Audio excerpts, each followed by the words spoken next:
Why, hello there, Shoestring here in Great Falls, Montana, the old BN yard. This is Burlington, Northern Santa Fe. Now, this is looking south. Now, this way you go to Laurel. Back in the day, we used to wait by that bridge there on the east end of the Laurel yard and ride up. It used to stop here, and we'd wait under this interstate bridge here, which they were repairing at that time. And you catch on up to Shelby, Montana, which it links you up to the High Line. And most of the time, the train was only 15 cars long, the local out of here. And you'd have to recatch out of Shelby, but sometimes it'll run on through and go on out to Spokane. But that leads you to the High Line about 100 miles up. And what I heard, there's a plainclothes bull here now. He just wears plain clothes. But, yeah, I was going to show you this car here. Oh, shit. There's that dadgum bull right there. Oh, my God. Just got busted. Hang on. I got to turn around and look. I'm sorry. I'm unarmed. No, no.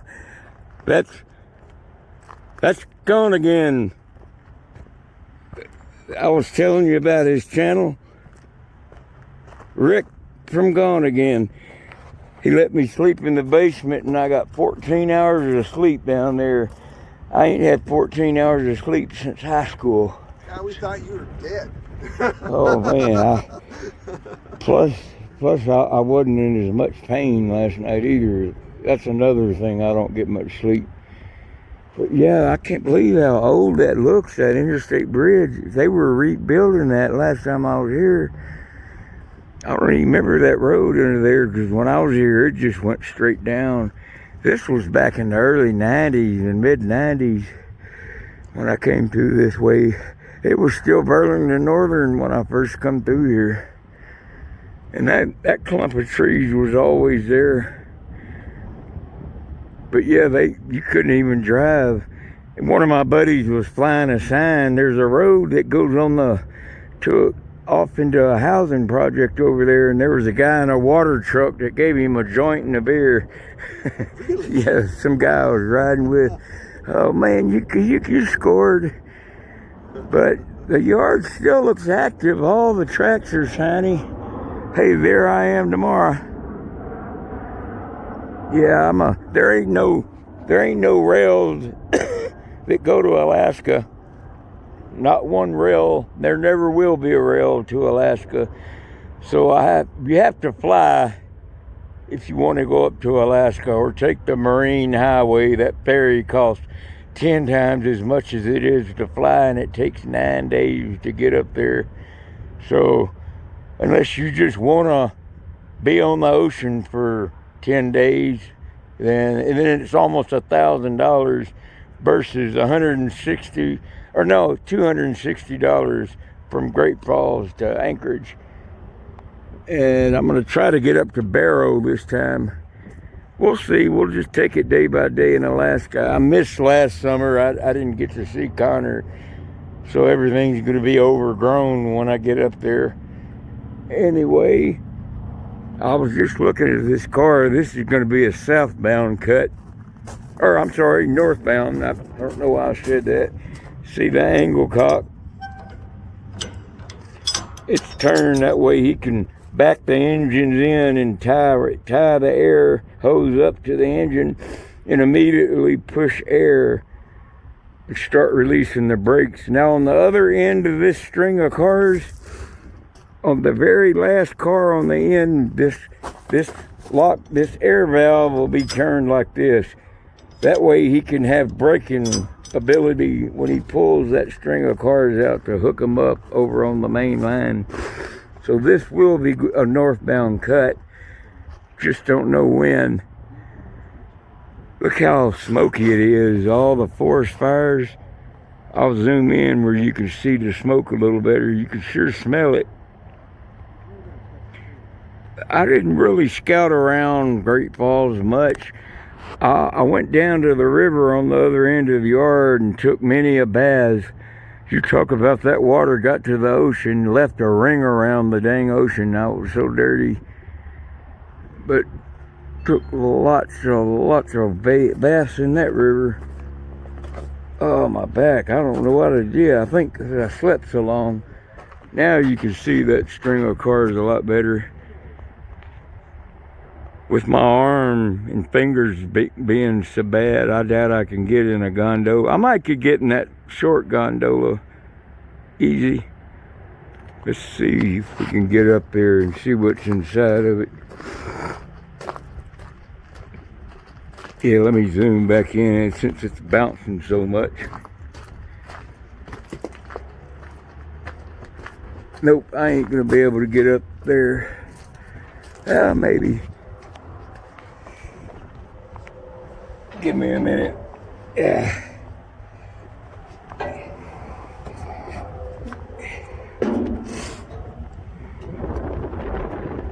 He's empty. He's got a bunch of 1,000-mile paper. That yellow paper you see in there, I've never seen it yellow. Usually it's white. But it's to put over lumber and stuff to keep it protected from the rain and stuff.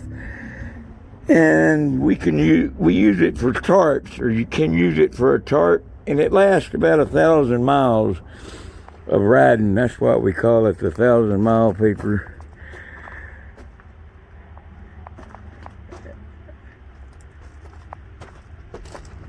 Yeah, I kind of wanted to go up to this grainer. Yeah, at first when I got here, I forgot to set it on video. I still had it on photo. So all I did was take a picture thinking I started the camera, and I made a whole like 12-minute video for nothing. But yeah, getting to Alaska tomorrow. My health is holding up. That sleep really helped a lot.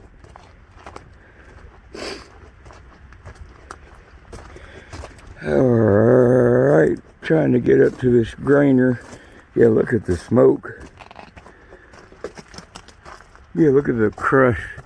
You can see the oil that's spilled out and dried and then condensed and shrank.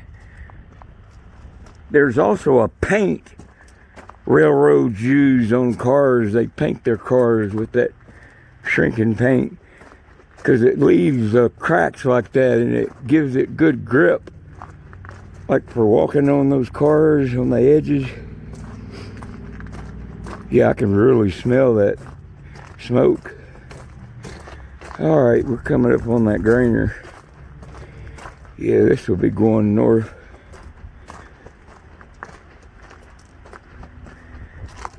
Yeah, going northbound, he'll be dirty faced.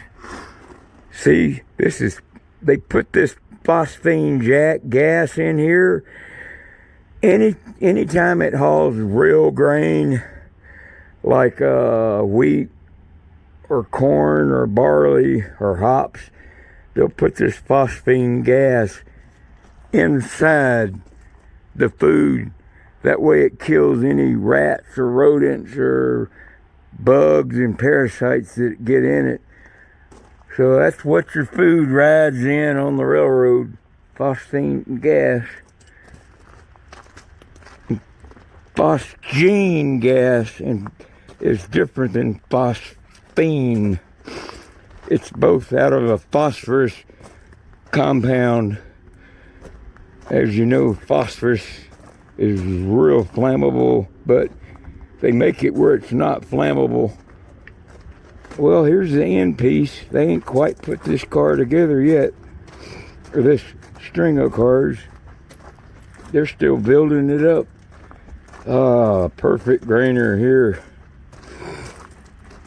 Look how long that V-neck is there. You could almost roll out. There's no need for a hole in that. Heck, you got a good 4.5 foot to sit in there without being seen. But if you wanted scenery, you just sit up against the wall there. Yeah. Okay, now you got a bunch of wood product down here. See that lumber car? Yeah, they aren't finished making this one up yet.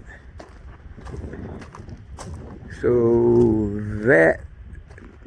this may have been the piece that came in. I wish my eyes were better because I see a cut of cars down there too. That stuff over there, there's mostly stuff that goes out to that. See that grain elevator? They load a lot of these grain cars here up there at that grain elevator. But we'll head back. We'll go underneath the bridge up here. I think I may have tagged, but it's been so many years. It's probably all worn off, and back then I really didn't tag with, I don't even think they had paint pens in, but you can see where they did some tie work. They put in some fresh. Hey, I hear a train.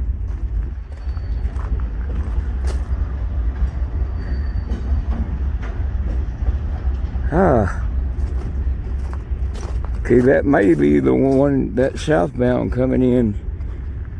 See how long he is.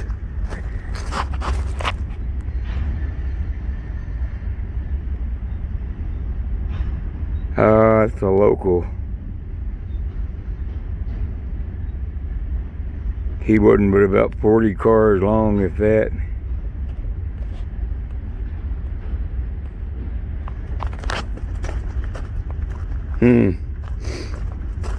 Yeah, he pulled way over on that other side too, because this is the main line right here.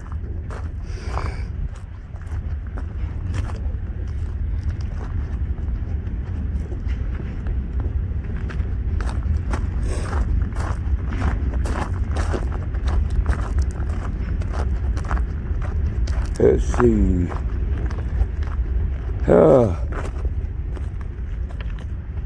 Thought that was a dead animal. Yes, secondary main here. Usually if they're gonna blow on through, they'll come in on this line.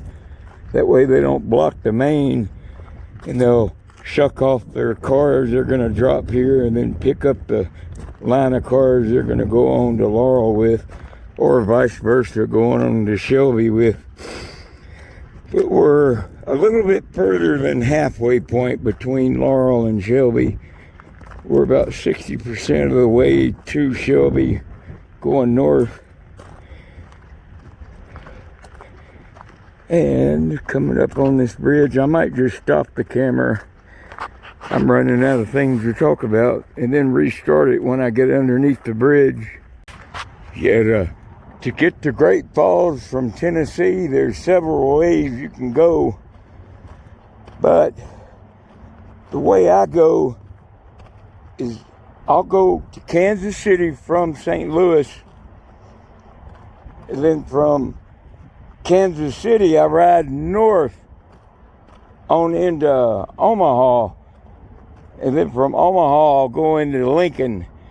Then from Lincoln you go west. You'll go and you'll crew change in a little town, Thurman or something like that, out in the middle of nowhere. Then you'll crew change in Alliance.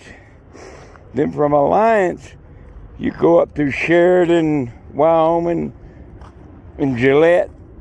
And then from Gillette, you'll go into Billings, outside Billings, but sometimes you'll go right into the Laurel Yard. But if not, you'll end up in Forsyth Yard. But that's a rough ride, going from Laurel to here, and from here up to Shelby's a pretty rough ride. But once you get up there on the High Line at Shelby, it's nice. It's well taken care of. Let's look for, last time I was here, they were building this bridge. You could tell they painted over. My tag definitely ain't here.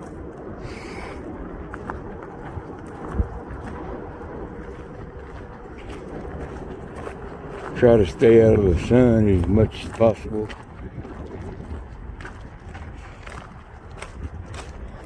Yep, there's the main line. Yeah, that train that just come in went all the way on that far out.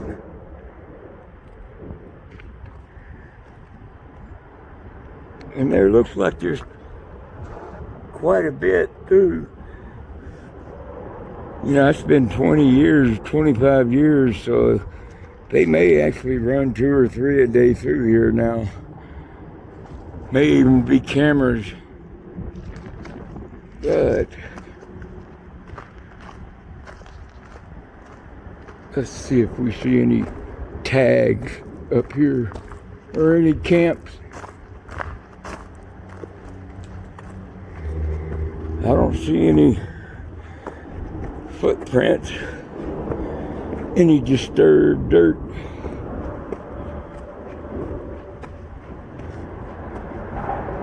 Yeah, there's a couple might be.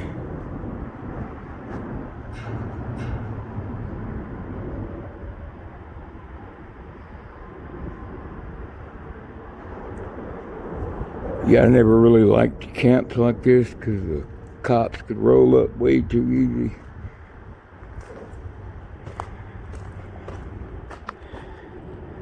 All right, it said yes camping.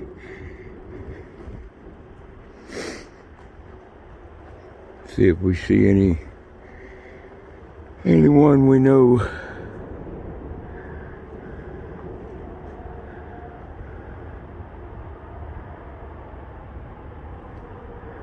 Looks like somebody brought down some wood for the riders, some food. I don't know, you might find my old tag under here. Because they still had these built at the time. That looks more, yeah, that's a home bum camp there. That's, you can tell by all the trash. Train riders don't accumulate a week's worth of trash. And they certainly don't leave it like that.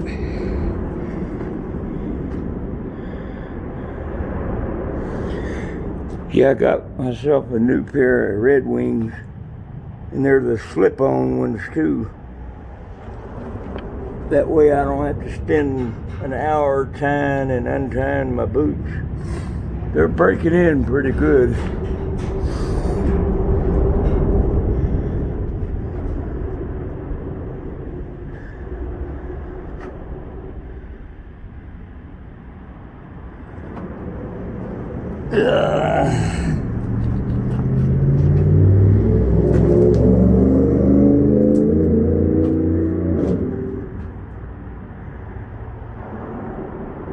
It's just an outlaw.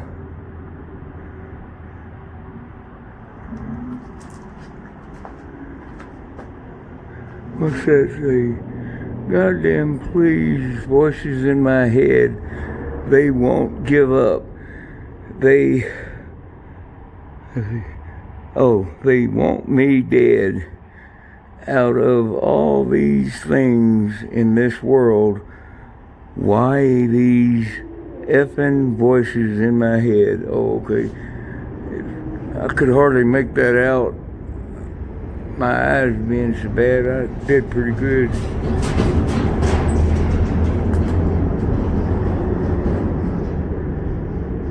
Yep, I've met a lot of people out here who are out here because they have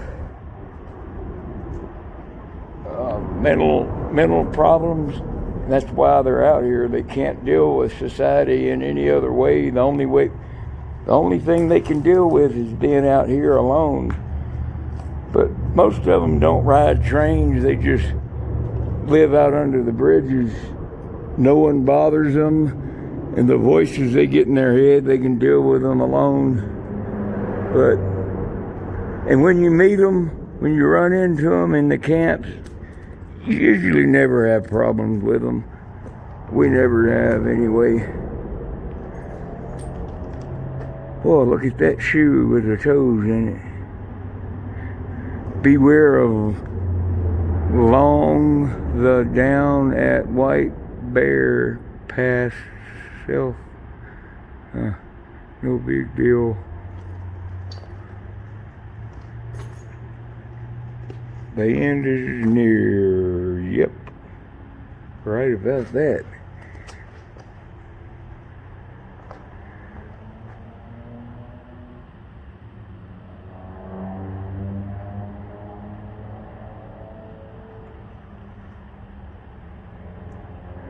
Johnny Applecore. Hey, there's Libby. Man, that's an old rider there. When I first started riding, I seen Libby everywhere. Back in the early 80s. Libby, Montana is where he's supposedly from.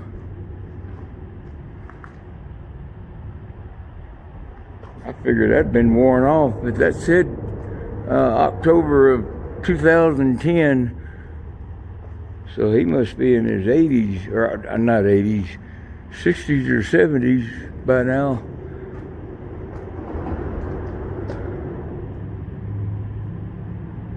It's Home Bum.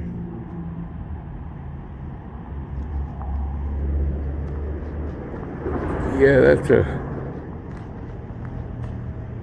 that's a train riding fire there. That old birdhouse gourd. But yeah, that's a Home Bum camp. You can get a shopping cart and all the collectibles and stuff they just tend to collect if they think there's a value. Yeah, I was riding with the guy one time. He went up here to fly a sign, and some guy in a water truck gave him a beer and a joint.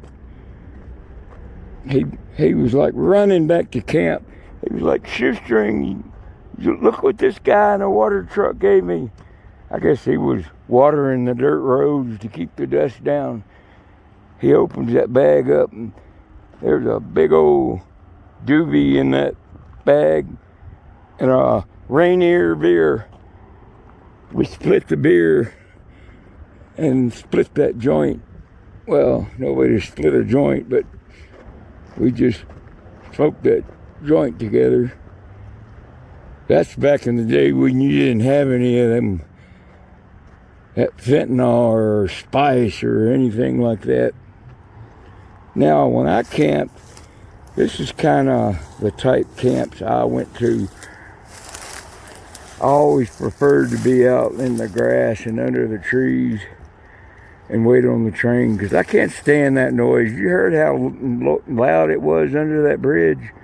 I don't see how people can sleep in here underneath there. But out here, it's real peaceful. But this is Great Falls anyway. So I got to make my mind up whether I want to go back to Alaska or catch out of Laurel tomorrow and go down to Graybull, Casper, Cheyenne. I don't know. I'll make up my mind, and in the next video you'll know where I decided to go, where my next video starts. I know a lot of you wanted me to go to Alaska, and I sure want to go there more than anywhere else. I'm just kind of limited on time and my health and all, because I mean, I got the best doctor in the world up there in Anchorage, so that I'm covered on that end if I do get sick while I'm up there. So I'm not really worried about the getting sick part. Well, we'll see though. I'll let y'all know by the way that next, we'll do it this way. The next video that uploads after this one, it'll either be in Alaska or it'll be on the way to Laurel, or on the way to Gray Bull, down to Casper and Cheyenne. So anyway, that's Great Falls Yard for you. There never has been a bull here. 30 years I've been coming through here. Anyway, thanks for watching. Oh, and by the way, I'll put a link to my merchandise store. Jerry's wanted me to mention it again. He said the shirts, some reason aren't selling, but that might be because everybody who wants a shirt may have already bought one. But I'll put another link to the merchandise store at the bottom. But we got a bunch of new stuff on there, the cups, and we got a bunch of new shirts, different colored shirts in. There's a couple other new things in, so I'll just put the merchandise link down there again. Anyway, I'll see you in Alaska or Gray Bull. All right, we're now at the south end of the Great Falls Yard. Look at the old Great Northern building. They used to stick the engines in and work on them. Now they just service them here on these outside tracks. They'll stick one of these blue signs on the side of the engine. That way a crew knows not to move that engine. They'll just stick that in and it'll stick out of the side of the locomotive, letting other workers know that engine's being worked on and not to get in there and touch nothing. Now I'll show you where we used to come and take a bath, leave a ring around the ocean when the water got there.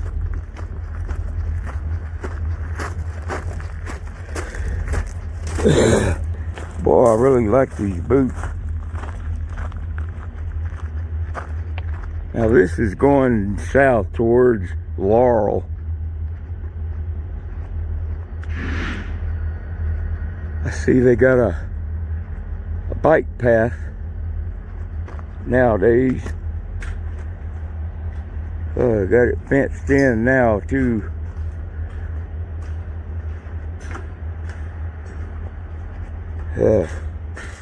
No way you could get a bath now. Yeah, we'd come down here and bathe.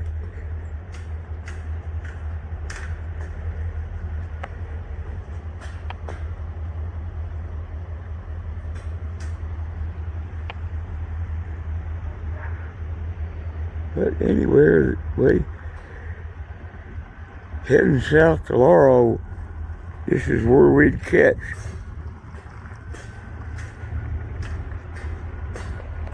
Alright, so keep an eye on my next video. It'll either be Alaska or on my way to Gray Bull. Either one's okay with me, but I'd prefer Alaska.